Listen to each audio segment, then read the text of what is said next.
দেখুন জ্যান্ত কই মাছ আর সঙ্গে আছে একেবারে জ্যান্ত লেটা মাছ দুটো। দারুণ দারুণ। হ্যাঁ দেশি কই কিন্তু এটা। হ্যাঁ দেশি কই তো। এটা দিয়ে কি রান্না হবে আজকে? এই মাছ দিয়ে আজকে লাউ দিয়ে ঝোল রান্না করব। বাহ, লেটা মাছ লাউ দিয়ে দারুণ হয়। হ্যাঁ কই বাবা মাও তো পছন্দ করে। হ্যাঁ বাবা মা খুব পছন্দ করে লাউ দিয়ে।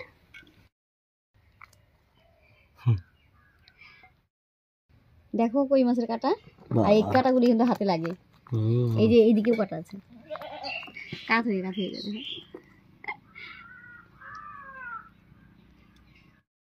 ঝটপট করে মাছগুলো কেটে নিই।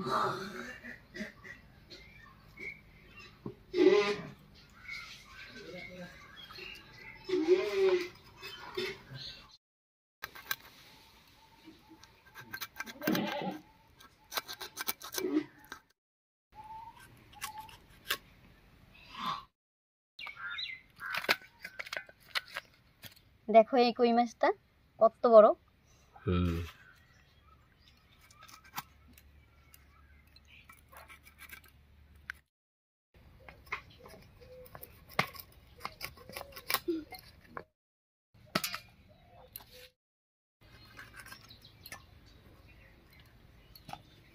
মাছগুলো কেটে নিয়েছি, এবারে পরিষ্কার করে ধুয়ে নিয়ে আসি।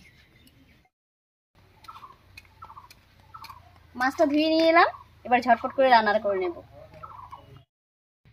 মাছটা লবণ হলুদ দিয়ে মেখে উনুনটা জ্বালিয়ে মাছটা ভেজে নেব।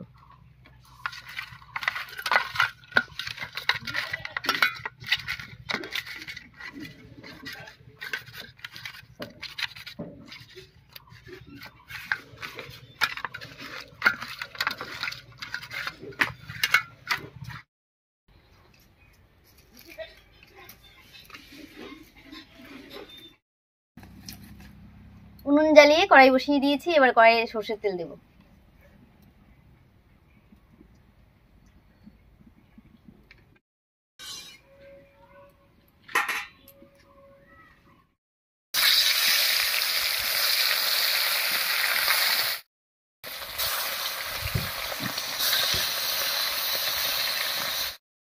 মাছটা ভাজা হতে থাক, আর এই ফাঁকে আমি লাউটা কেটে নিচ্ছি।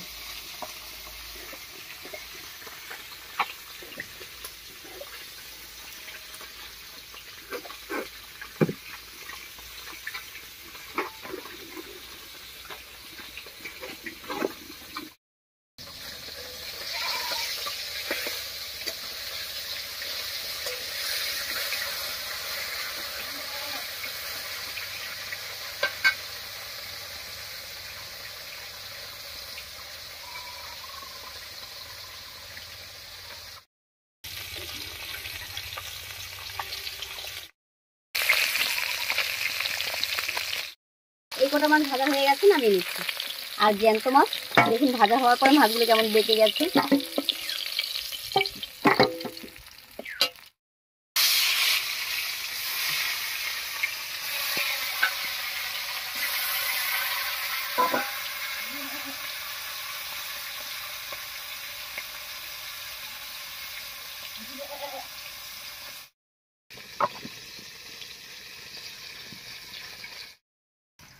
লাউটা কেটে নিয়েছি, এদিকে মাছগুলো ভাজা হয়ে গেছে।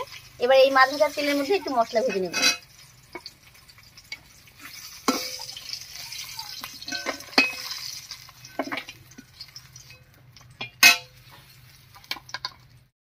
মশলার মধ্যে আমি নিয়েছি 1 চামচ মতো গোটা জিরে, আর নিয়েছি 1 চামচ গোটা ধনিয়া। এর উপরই দিয়ে দেবো কয়েকটা কাঁচা লঙ্কা।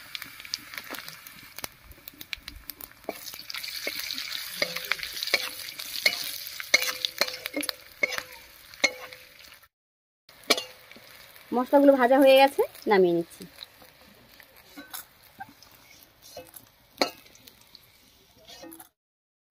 মশলা ভেজে নামিয়ে নিয়েছি, এবারে এই তেলের মধ্যেই ফোড়ন দেবো, আর ফোড়ন দেবো গোটা জিরা তেজপাতা দিয়ে।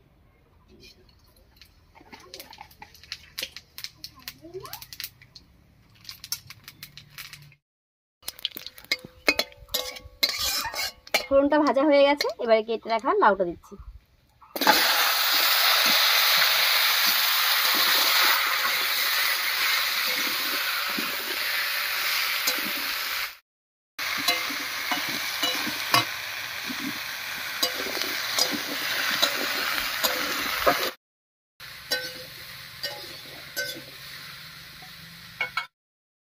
উনুনের উপরে লাউ দিয়ে নাড়িয়ে নিয়েছি। এবার স্বাদ মতো লবণ আর হলুদ দেবো।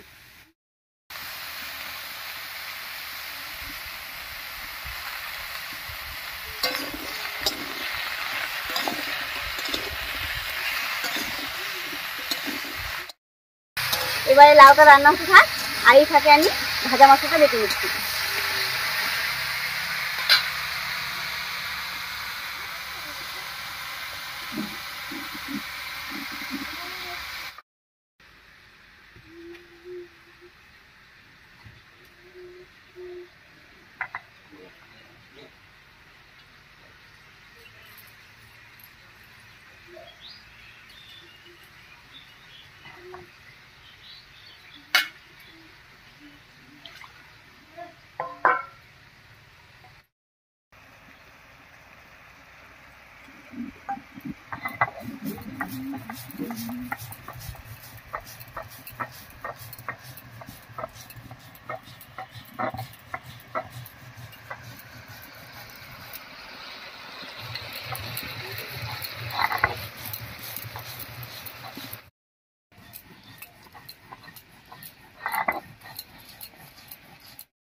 মশলাটা বাটা হয়ে গেছে, একবার নামিয়ে নিচ্ছি।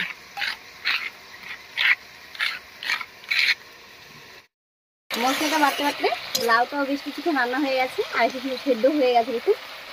এবার বেটে রাখা মশলাটা দেবো।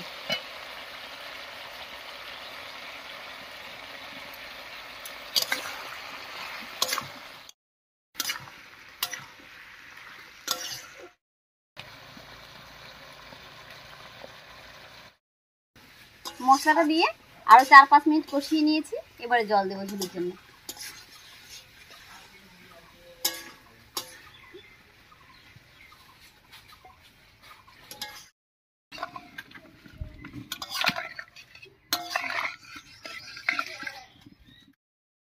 এবারে বেশ কিছুক্ষণ খুব ভালো করে রান্না করে নেব।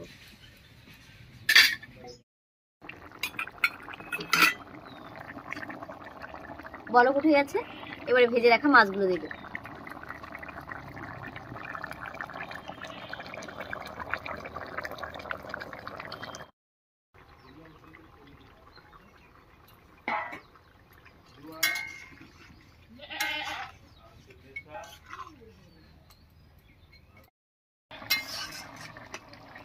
মাছগুলো দিয়ে ঝোলের সঙ্গে খুব ভালো করে মিশিয়ে নিয়েছি।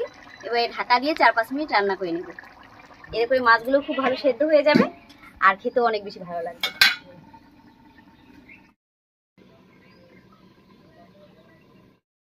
রান্নাটা হয়ে গেছে, এবারে ঢাকা খুলে 1 চামচ চিনি দিয়ে দেব।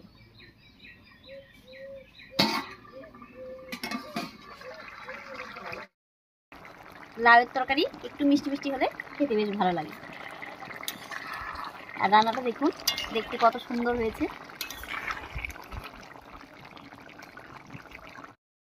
চিনিটা দিয়ে আরো 1-2 মিনিট মতো রান্না করে নিলাম। এবার নামিয়ে নিচ্ছি।